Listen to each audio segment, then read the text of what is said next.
నమస్తే తెలుగు రాజ్యంకి స్వాగతం. నేను మీ సంధ్య. ఏపీలో రాష్ట్రానికి సంబంధించి రసవత్తర రాజకీయం జరుగుతుంది.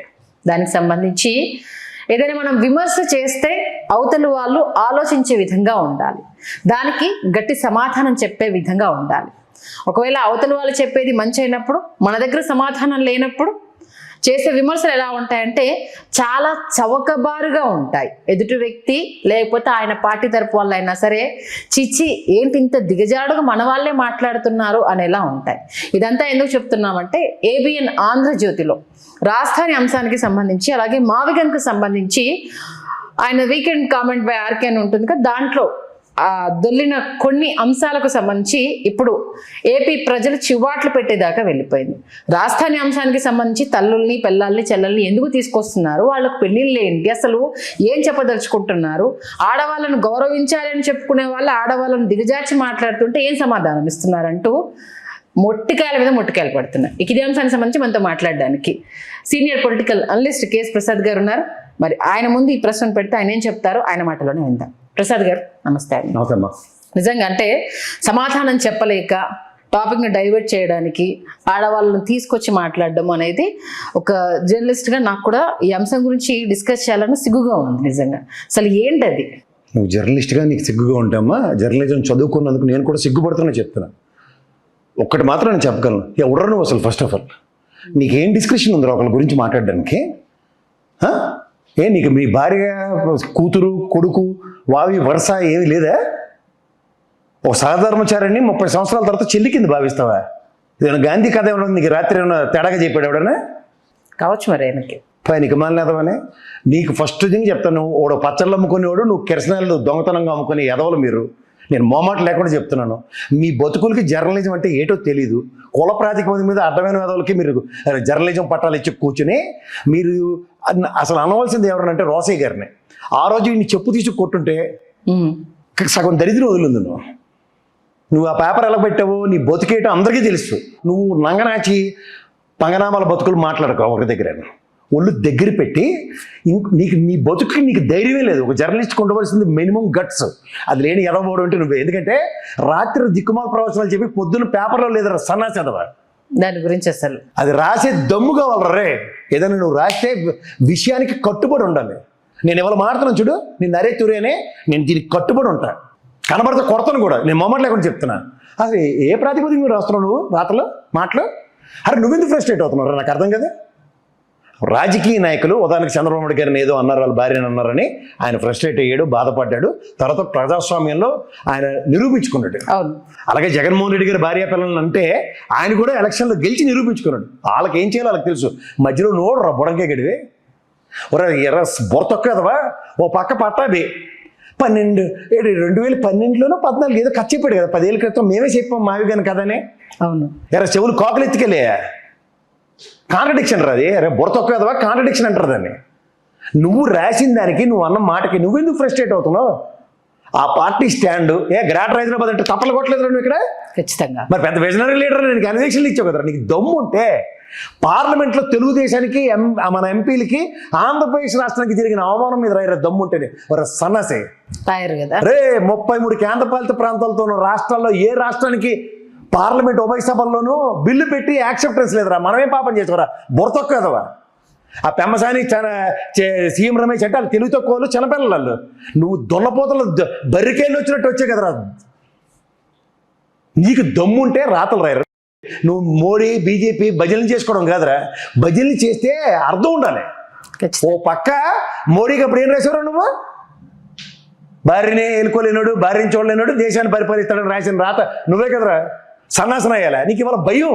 ఇవాళ సన్నిధానంలో శాతీరుతో సంకనాకుతో రాస్తున్న దిక్కుమాల రాతలకి, దిక్కుమాల పేలపలకి మెట్టి తీసుకు కొట్టినోళ్ళు లేక ఎవరు నువ్వు? నీ మొఖానికి ఒక పేపరు, నీ మొఖానికి ఒక డబ్బా ఛానల్ పెట్టుకుని పనికిమాల వాళ్ళందరినీ కూర్చోబెట్టుకుని ఏట్రా మీటింగులు రోజును? నువ్వు రాసింది నువ్వే చదవలేవు. నీకు మళ్ళీ అసిస్టెంట్ వాడు అమ్మలు తాగేవాడికి మేసాలు ఎత్తివాళ్ళలాగా నువ్వు నీ పేల పనులు, అసందర్భ పేల పనులు.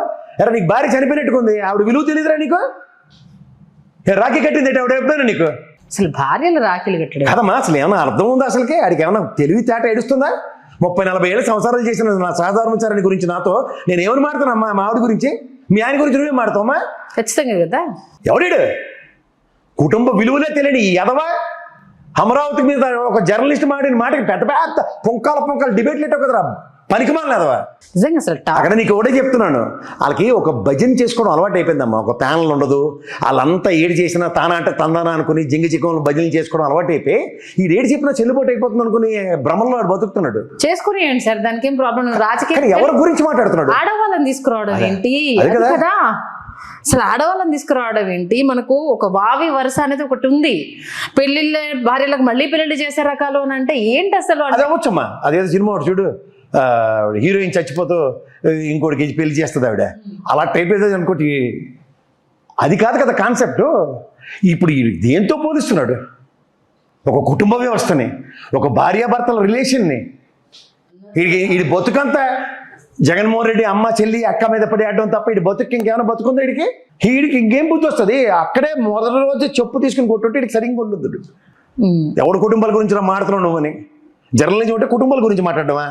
మళ్ళీ వీళ్ళ సన్నిధానంలో పవన్ కళ్యాణ్ శాట్ తిరితే వీడికి ఇష్టమే, లేదా వీడి ఆ ఇష్టం చోట రాసేస్తాడు ఆయన మీద కూడా.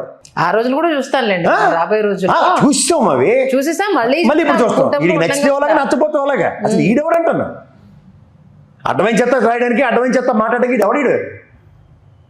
వీడికి ఏ డిస్కషన్స్ ఉన్నాయి?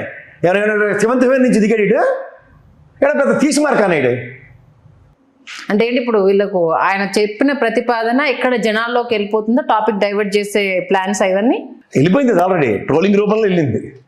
అదైతే వాస్తవం. నీ పర్పస్ డిబేట్ అయింది. అమరావతి సెలబ్రేషన్స్ ఎవరా? నీకే సిగ్గు లేకుండా నీ ఛానల్లో ఆ రోజు మాదిగానే మీరు డిబేట్ పెట్టుకున్నారు, బొర తక్కువ కదవా. నిజంగా అంత పెద్ద ఎత్తున బిల్లును తీసుకొచ్చుకొని అసలు ఏ కోసనా దాని గురించి అది ఎక్కడో లీస్ట్ అయిపోయింది. మావిగన్ అనేది టాప్ అయిపోయింది. అది ఎవడు పడ్డాడు రేపులో రే సన్నాసి? తెలుగుదేశాన్ని అల్లప్పుడు రామారావు గారు ఉన్నప్పుడు భ్రష్టు పట్టించిన ఎదవ ఈడే, ఆ పచ్చళ్ళతో కలిసి. ఇప్పుడు చంద్రబాబు నాయుడు కూడా భ్రష్టు పట్టిస్తున్న ఎదవ ఈడే. ఎంతసేపు నాకు బిల్డింగ్ కట్టు, డబ్బులు ఇవ్వు, చార్టెడ్ ఫ్లైట్ వేసుకున్న పవర్ ప్లాంట్ కాపాడుకోవాలి, దీనికోసమే కదరా ప్రజలను ముంచారు కదరా. నీ దిక్కుమాల ప్లాంట్ గురించే కదరా దరిద్రుడే, బుడమేరువాగా అదే కదా. అవును, వీడికి రే భయం లేకుండా మాట్లాడడం ఇది. నీ పిరికితనం తెల్లారి పెన్ను వంకర్లో పోయాయి మీ వాళ్ళందరికీ. అది నీ శాతకాన్ని ససవతనం అంటారు. ఇంకొకసారి పేరు అసందర్భ పేలాపాలను ఏమవుతా చూద్దు కానీ ఇద్దరు ఈ తపేలా ఛానల్ అందరూ క్యారెక్టర్లెస్ వేదవలే. వీడిక్కడ తిరుపతిని భ్రష్టు పట్టిస్తున్న ఒక ఎదవ, వీడిక్కడ కిరసనాలు అమ్ముకుని ఎదవ, ఇంకోటి పౌడర్ డబ్బాడు. ఎవరు వీళ్ళంతా అసలు నాకు అర్థం కాదు. దాని నుంచి వచ్చారా మీరంతా? నాకు ఈ దిక్కుమాల్సంతా ఒక్కటి పనికొచ్చిన రాత ఉండదు, ఒక్కటి సబు సందర్భం ఉండదు. అట్లీస్ట్ అమరావతి రాజధాని ఆ సెలబ్రేషన్స్ కూడా చేసుకోవడం సన్నాసి చదవాలి వీళ్ళు. అంటే నాకు అది ఇక్కడ గ్రేటర్ హైదరాబాద్ కట్టారు చంద్రబాబు నాయుడు గారు, నువ్వే చెప్తావు కదరా. 180 కిలోమీటర్లు రేడియస్, 120 కిలోమీటర్లు అమరావతి గ్రేటర్ అమరావతి రేడియస్ అంటే నువ్వెందుకు చచ్చిపోతున్నావు? ఇంకా 110 కిలోమీటర్లే లెక్క ప్రకారం ఆయన చెప్పింది. 110 కిలోమీటర్లు మరి ఇది 180 కిలోమీటర్లు, 7 జిల్లాలు, ఎన్ని కార్పొరేషన్లు? 7 కార్పొరేషన్లు ఆడా. మరి నువ్వే చెప్తావు కదా, మీ సీఎం రమేష్ చెప్పాడు కదా, రెవెన్యూ అంటే ఎలా వస్తుంది హైదరాబాద్ కానీ, యాడ్ నుంచి వస్తుంది ఇప్పుడు. మీ ఫేమస్ కదరా కూర్చొని చెప్పాడు. ఎవరు మీ ఇంకోటి అలా పచ్చళ్ళు నూనెతో తయారు చేసినాడు దరిద్రుడు ఉంటాడు కదా, ఆడి దగ్గర నుంచి తల్లి తగిలిసినాడు ఆడు జర్నలిస్ట్. ఇవాళ ఆడు మన కొత్తరింపు కార్యక్రమాలు ఏడు చెప్పాడు, జనాలు లేరండి, 15-20 ఏళ్ళు పడుతుందండి అది ఇన్ఫ్రాస్ట్రక్చర్ అంతా డెవలప్ అవుతారు కానీ అక్కడ జనాలు రారండి. వాళ్ళ డిబేట్ లో ఆ డిబేట్ లోనే ఫేమస్ అని చెప్తే ఎనసొంపుగా అబ్బబ్బా ఎంత బాగా చెప్పాడు. అలా ఆయన భరత్ బాలకృష్ణ గారు 2వ అల్లుడు మా ఎంపీ ఇప్పుడు వైజాగ్, ఆయన అక్కడే ఉందండి అమరావతిలో. వైజాగ్ రండి, మోస్ట్ హ్యాపనింగ్ ప్లేస్, ఇన్వెస్ట్మెంట్స్ అన్ని ఇక్కడే ఉంటాయండి. అది ఎంత బాగుందో. ఇదే నువ్వు నేను ఎవడో మాడితే రాష్ట్ర ద్రోహులు, అమరావతి ద్రోహులు. ఈ పనికిమాల ఏదో మాత్రం మావికన్ మీద మాట్లాడుకుంటూ కూర్చొని అమరావతిని గాలికి వదిలేస్తే ఇది అచ్చని పచ్చపోసా. మళ్ళీ దానికి కౌంటర్లు కూడా సార్. అంటే 110 కిలోమీటర్లు 110 కిలోమీటర్లు రాజధాని కట్టుకుంటూ వెళ్ళాలా అంటే ఆయన 110 కిలోమీటర్లు రాజధాని కట్టుకుంటూ వెళ్ళాలని చెప్పలేదు. సన్నసి నీకు చేతనైతే ఎలాంటి రాతలు రాయాలంటే, ఒరే పార్లమెంట్లో బిల్లు పెట్టారన్నారు, రాష్ట్రపతి గారి దగ్గర సంతకంకి వెళ్ళిందన్నారు, బౌండరీ లేవరా రాయరా, దాని మీద దమ్ముంటే రాయరా బౌండరీలు ఇవని రాయరు. అది చేత కాదురా. మనం రాష్ట్రం ఏం పాపం చేసామనండి, మా ఎంపీలు నిలబడి మా బిల్లు పాస్ చేసుకోవడం ఏంటి? మిగిలిన 33 కేంద్రపాలిత ప్రాంతాల్లో ఉన్నవాడికి ఎవడైనా రాజధాని ఇలా పెట్టుకున్నాడా? మేమేం పాపం చేసాం? మాకేంటి వివక్షని పెన్ను తీసి రాత్రేమని చూసే ఒళ్ళు పటపట కొరికి 4 పీకినోళ్ళు లేక పనికి మాలేదు. ఓకే, ఇవిరా రాతలు అంటారే సన్నసే ఆడవాళ్ళ మీద పడేయటం కదరా యాబ్రా చదవా. ఏ టైంకి పూర్తి అవుతుందని చెప్పే దమ్ము ధైర్యం ఉండదు. టైం చెప్పే దమ్ము ఉండదు, దాని బౌండరీ చెట్టు ఈ యాదవకే తెలియవు. ఈ ల్యాండ్లో సగం ఎత్తేసి ఉంటాడు, తీసుకెళ్ళి అక్కడ ఏబీ నెట్టర్ రే చేతనైతే. పోనీ నువ్వు ప్రామిస్ చేసిన నీ అమరావతి రైతులకు భూములు ఇచ్చిన వాళ్ళకన్నా ఇప్పటికీ వాళ్ళకి ఎక్కడ ప్లేస్మెంట్స్ అనేది వాళ్ళకే తెలియదు. అది దాన్ని రసరే ఆయన కూర్చోబెడతాడు, మెల్ల కొట్టండి తెల్ల కొట్టండి కూర్చోబెట్టి ఓ గంటల పుంకాలు భజన. ఇవరా రాయాలి దమ్ముంటే సీడ్ క్యాపిటల్ రోడ్ను అనుకుని అమరావతిలో ఇచ్చిన 34,000 ఎకరాల రైతులకి ఇగో ఈ ల్యాండ్లు ఈ ప్లాట్లు కొట్టించాం, ఇవి ఇవ్వడానికి ఐబిఎన్ నిలబడతారు. రామారావు నిలబడి ఉంటాడు కదా అక్కడ, మైక్ కట్టుకుని ప్రతిదానికి కలిపడిపోతుంటాడు కదా. రాయండి చెప్పండి రా విరా వార్తలు. సిఐడిఏలో రైతులకు జరుగుతున్న అవమానాలు రాయరా దమ్ముంటే, చెప్పురా దమ్ముంటే, చేతనైతే చూపించరా. చూపించవు కదా అప్పుడు అమరావతి రైతుల ఉద్యమాలన్నీ మా కళ్ళకు కట్టినట్టు. ఇప్పుడు వాళ్ళు పడుతున్న వెతలు చూపించరా చేతనైతే. రామారావు గారు ఆత్మ సంతోషిస్తుంది కనీసం. అవి ఎందుకు రాస్తారు సార్, మీరు భలే ఉన్నారు. దీనికి సమాధానం చెప్పే ఇది లేక టాపిక్ని డైవర్ట్ చేయడము, అది అసలు విన్న తర్వాత ఇంకా ఎంత ఎఫెక్టివ్గా ఆవిడ వాయిస్ ఓవర్తో చెప్పడము. అదే సాక్షిలో కథనం వచ్చింది. ఒక సీనియర్ కమిషనర్ గా పనిచేసిన వ్యక్తి మాడపాటి సమ్మెదో పేరుంది సార్ అయింది. ఎంత అద్భుతంగా రాశారంటే గతంలో జరిగిన తప్పిదాలు ఏంటి, తెలుసుకోవాల్సింది ఏంటి, ఆయన ప్రతిపాదించిన కారిడార్కి సంబంధించి డెవలప్ చేస్తే ఏ రకంగా అది అభివృద్ధి అవుతుంది అన్న విషయాన్ని ఒక్కొక్క పాయింట్ వైజ్ గా ఆయన ఎంత అద్భుతంగా రాశారు సార్. చూడమ్మా, నేను ఒక విశ్లేషకుడుగా పెద్ద నాగేశ్వరరావు గారు కానీ తెలకపల్లిరావు గారు కానీ ఎంతమంది పేర్లు చెప్పంటున్నాను. వీళ్ళందరూ మాట్లాడుతున్న మాటలు ఏమన్నా నీకు చెవులకి వినబడుతున్నాయి లేదా? వినిపించట్లా. నీకు రెండోది నీకు ఇంకోటి చెప్తా, సాగర్మాల నేషనల్ హైవేస్ కనెక్టివిటీ కదా. అవును. అది ప్లస్ మనకి 120 కిలోమీటర్లు నీకు ప్రకాశం గుంటూరు మించి అక్కడ రాయలసీమ రోడ్లన్నీ తెలియవా? ఆ కనెక్టివిటీతో నువ్వు ఈ రేడియస్ని ఎస్టాబ్లిష్ చేసుకుంటూ వెళ్తే ఎంత బాండేజ్ విస్తరించబడుతుంది. ఖచ్చితంగా ఇవి కదా మాట్లాడాల్సినవి. నువ్వు ఇవేవి మాట్లాడకుండా ఏది పడితే అది నీకు తెలియదు. సారీ, నువ్వు ఇల్లిటరేట్ ఈడియేటివ్ కాబట్టి నీకు తెలియదు. నిజంగా జర్నలిజాలు చదువుకొని డిగ్రీలు చదువుకున్న వాళ్ళు అయితే వాళ్ళు రాసే విధానం కానీ వాళ్ళు మాట్లాడే భాష కానీ వేరేగా ఉంటుంది. ఖచ్చితంగా ఇంత నీచ నికృష్ట కమీన భాష మాత్రం మాట్లాడరు వాళ్ళు. అవునా కదమ్మా? వాస్తవం సార్ అదే నిజంగా. ఎందుకంటే ఆయన పేరును మీరు ఆయన విషయం ఏంటంటే చెప్పిన సబ్జెక్ట్ను డివైడ్ చేసేసి పేరును హైలైట్ చేశారు. అది మీరే బొక్కబూరలా పడ్డారు. మీరు ఎంత ట్రోల్ చేశారో జనాల్లో ఏంటి ఏం చెప్పాడు అన్న చర్చ అంత ఎక్కువ జరిగింది. ఇంకోటి చెప్తానమ్మా నీకు, ఇప్పుడు నేను విజయనగరంలో చదువుకున్నాను. నేను పుట్టినప్పటికీ అది విశాఖపట్నం జిల్లాలో ఉండేది. ఫర్ పీరియడ్ ఆఫ్ టైం అది విశాఖ జిల్లా కింద నుంచి 3 జిల్లాలు, శ్రీకాకుళం జిల్లా అండ్ విజయనగరం జిల్లా అండ్ విశాఖ జిల్లా కింద 3 కింద ఏర్పడ్డాయి. అవును. ఇప్పుడు మనకు ఒక రెవెన్యూ డివిజన్ వచ్చో, లేదంటే మనకి జిల్లా హెడ్ క్వార్టర్స్ అక్కడ ఉండి, కలెక్టర్ గారి ఆఫీసు, ఎస్పీ గారి ఆఫీసు ఉండి, ఆ డిస్ట్రిక్ట్ ప్రైడ్ ఎలా ఉంటుందమ్మా? వాస్తవం అది మన ప్రాంతానికి సంబంధించి అంత ప్రైడ్ ఉంటే ఒక క్యాపిటల్ ఆరిజిన్. ఇప్పుడు గ్రేటర్ హైదరాబాద్లో నువ్వు ఏ ల్యాండ్ అయినా చూసుకోమ్మా, 180 కిలోమీటర్ల రేడియస్లో 10-20 కోట్లు తక్కువ నీకు ఎక్కడ ల్యాండ్ దొరుకుతుంది చెప్పు. ఎక్కడ ఎక్కడదో అసలు దొరకట్లేదు కూడా సార్ కదా. నువ్వు అదే ఇప్పుడు విజయవాడ, గుంటూరు అండ్ మచిలీపట్నం రేడియస్ అన్ని హైవే కనెక్టివిటీ కదా. ఇవతల ఒక పక్క రివర్ బ్యాంక్, ఒక పక్క సీ కోస్ట్ 40 కిలోమీటర్లు. మనకి ఇక్కడ నుంచి శంషాబాద్ 40 కిలోమీటర్లు కదా ఎయిర్పోర్ట్. అలాగే గన్నవరం ఎయిర్పోర్ట్ 40 కిలోమీటర్లు ఆ రేడియస్ అంతా.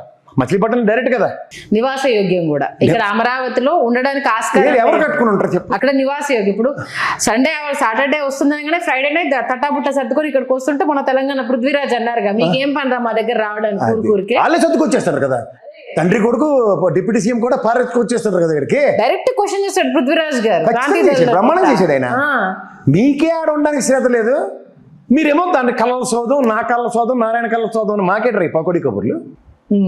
అప్పుడు ఏమైనా నీకు చెవులు కాకులు ఎత్తుకెళ్ళా, లేదా కళ్ళు ఏమైనా గబ్బిలాలు తీసుకెళ్ళిపోయా? 2 విషయాలు చెప్తాను. బెంగళూరు వెళ్ళిపోతున్న జగన్మోహన్ రెడ్డి మీద అలో లక్ష్మణ్ ఏడిచి మీరు ఇక్కడ ఉండలేక మీరెందుకు పారొస్తున్నారని రాసి దమ్ముందిరా నీకు? లేదు. ఇది మన జీతం నోరు మూసుకుని ఉండు, పెన్ను 2 పక్కల ఉంటుంది. మంచి సమాధానం సార్. హలో, తెలుగు రాజ్యం ఛానల్ చూస్తున్నారా? సామాజిక, రాజకీయ, జీవన చిత్రణే తెలుగు రాజ్యం. అతిశయోక్తులు, అసత్యాలు ఉండవు. రాజకీయ కోణం కాదు, ప్రజా కోణమే కొలబద్ద. తెలుగు రాజ్యం వీక్షణ మీ ఉత్తమ అభిరుచికి నిదర్శనం.